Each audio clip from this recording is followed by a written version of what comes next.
¿Quieres saber qué escuchamos en el corazón? Vamos, así se escucha un corazón normal.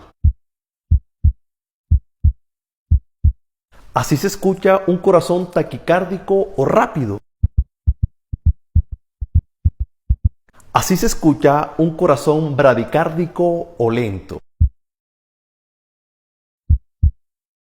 Así se escucha un soplo cardíaco.